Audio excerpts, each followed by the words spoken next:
Democrats کی اس میں زیادہ تعداد ہوتی ہے تو پھر یہ اس کا ثوابدیدی اختیار ہوگا کہ وہ اس جیت کو ویریفائی کرتی ہے یا نہیں۔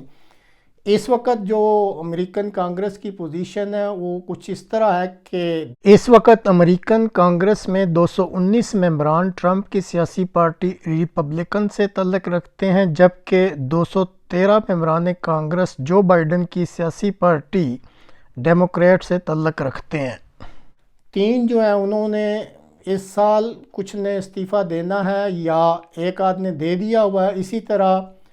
15 جو کانگریس ممبران ہیں انہوں نے کہا ہے کہ وہ 2024 میں کچھ دوسرے محکموں میں جانا چاہتے ہیں، تو ظاہر ہے ان کی جگہ بھی خالی ہوگی اور وہاں پھر اسپیشل الیکشن ہوں گے۔ اور اسی طرح 14 جو کانگریس ممبران ہیں وہ اسی سال 2024 میں ریٹائر ہو رہے ہیں، ان کی جگہ بھی ظاہر ہے اسپیشل الیکشنز ہوں گے۔ تو اس لیے اب اس سٹیج پہ یہ کچھ نہیں کہا جا سکتا کہ 6 جنوری 2025 کو جو امریکن کانگریس ہے اس میں دونوں سیاسی پارٹیوں یعنی ریپبلکن اور ڈیموکریٹس کے ممبران کی جو تعداد ہے اس کی پوزیشن کیا ہوگی، ابھی اس کے بارے میں کچھ کہنا قبل از وقت ہوگا۔ ابھی تک کچھ پرائمریز میں جو ہیں وہ صدارتی امیدوار کے جو انتخابات ہوئے ہیں، ماں سوائے ایک کے کہ جو واشنگٹن کی کانسٹیچوئنسی تھی وہاں پہ نکی ہیلی جو کہ ٹرمپ کی مد مقابل صدارتی امیدوار ہیں، اس کے علاوہ جو ہے وہ بہرحال ہر جگہ ابھی تک جو ہے ریپبلکن پارٹی کے جو صدارتی امیدوار ہیں وہ ٹرمپ صاحب ہی جو ہیں وہ کامیابی حاصل کر رہے ہیں۔ ابھی تک امریکہ اور بین الاقوامی میڈیا میں جتنے بھی کوئی انالیسس یا تجزیے چھپ رہے ہیں یا کیے جا رہے ہیں تو ان سے ایک واضح اشارہ ملتا ہے کہ بہت ممکن ہے، بلکہ اکثر کا یہی خیال ہے کہ غالباً ٹرمپ کو موقع دوبارہ مل جائے گا ایک دفعہ صدارت کرنے کا۔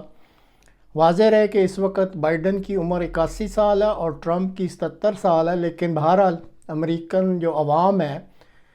یہ اپنی بڑی عمر کی وجہ سے کئی غلطیاں بھی کرتے ہیں، بھول بھی جاتے ہیں، لیکن اگر دونوں کا تقابلی جائزہ لیں تو بہرحال جو بائیڈن صاحب ہیں وہ زیادہ غلطیاں کرتے ہیں، گو ٹرمپ بھی کر رہے ہیں، لیکن امریکن پبلک جو ہے وہ ابھی بھی خوش ہے کہ ٹھیک ہے یہ عمر رسیدہ ہی صحیح، لیکن وہ انہی دونوں میں سے ایک کو صدر بنانا چاہتے ہیں۔ اب جیسے ابھی میں نے بتایا ہے کہ بین الاقوامی اور امریکہ میں جتنے بھی تجزیے ہو رہے ہیں یا فورکاسٹ کی جا رہی ہے تو اس کے مطابق یہی اشارے مل رہے ہیں کہ ٹرمپ دوبارہ صدر بن سکتے ہیں اور قوی امکان ہے کہ بن جائیں گے۔ اس وجہ سے اب جو امریکہ میں تو خیر نہیں، لیکن یورپ، پاکستان اور اسی طرح بعض دوسرے جو خطے ہیں وہاں پہ ایک قسم کا خوف سا محسوس کیا جا رہا ہے۔ باقی کا تو میں ذکر نہیں کرتا، لیکن پاکستان کے لیے بہرحال یہ اہم ہوگا، اور وہ اس وجہ سے کہ ٹرمپ جو ہیں وہ ذاتی طور پہ جو عمران خان اس وقت قید میں ہیں ان کے یہ ذاتی دوست ہیں اور وہ ان کو کافی پسند کرتے ہیں۔ اور پھر عجیب اتفاق دیکھیں کہ بالکل ایسے ہی یہ جو 9 مئی کا کیس بنایا گیا ہے اسی طریقے سے یہ 6 جنوری کا کیس ٹرمپ پہ بھی بنایا گیا تھا۔ تو ٹرمپ کو یہ انڈرسٹینڈنگ یا یہ سمجھ بوجھ ہے کہ اس وقت جو پاکستان کے عمران خان پر کیسز بنے ہوئے ہیں، کیونکہ وہ خود یہی کیسز بھگت رہے ہیں، تو ان کو اس بات کو سمجھنے میں آسانی رہے گی، اور یہ پاکستان کے لیے بہرحال اب سوچنے کا مقام ہوگا کہ اگر یہ نومبر میں الیکشن جیت جاتے ہیں اور یہ اگلے سال نئے صدر امریکہ بنتے ہیں تو اس کا بہرحال پاکستان کی سیاست پہ، پاکستان کی حکمرانی پہ بہت گہرا اثر پڑے گا۔ اسی طرح جو یورپین خطہ ہے وہاں پہ انہوں نے واضح طور پہ چند روز قبل یہ اعلان کر دیا تھا کہ اگر مستقبل میں ناٹو کا کوئی ملک اپنی سیکیورٹی کے اخراجات نہیں دے گا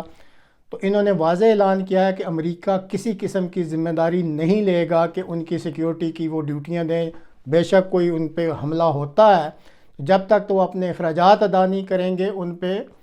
ان کی سیکیورٹی کی کوئی گارنٹی یا ضمانت امریکہ نہیں دے گا۔ اب جہاں تک یوکرین کی جنگ کا تعلق ہے، یہ جو اس وقت تک چل رہی ہے، تو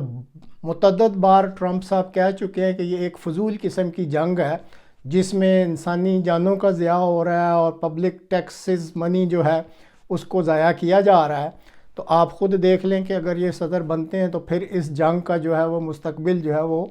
خطرے میں پڑ جائے گا، جس طریقے سے اس وقت امریکہ چلا رہا ہے یا یورپین یونین جو ہے ان کے کچھ لمبی پلانز ہیں کہ آگے کیا کرنا ہے۔ تو وہ سارے پلان جو ہیں وہ بھی ختم ہو جائیں گے۔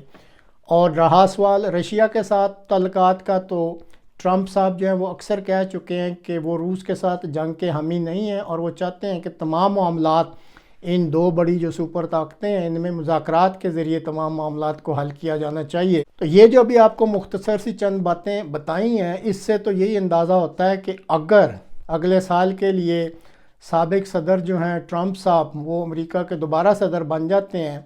تو پھر توقع کی جا سکتی ہے کہ دنیا بھر میں، اور خاص کر یہ جو چند خطے ایشیا، یورپ اور رشیا وغیرہ ان کا ذکر کیا، یہاں پر بہت بڑی تبدیلیاں جو ہیں ان کی توقعات کی جا سکتی ہیں۔ تو دیکھتے ہیں آئندہ کیا ظہور میں آتا ہے۔ تو ناظرین، آج تک کے لیے اتنا ہی، اگلے پروگرام تک کے لیے اجازت دیجیے۔ خدا حافظ۔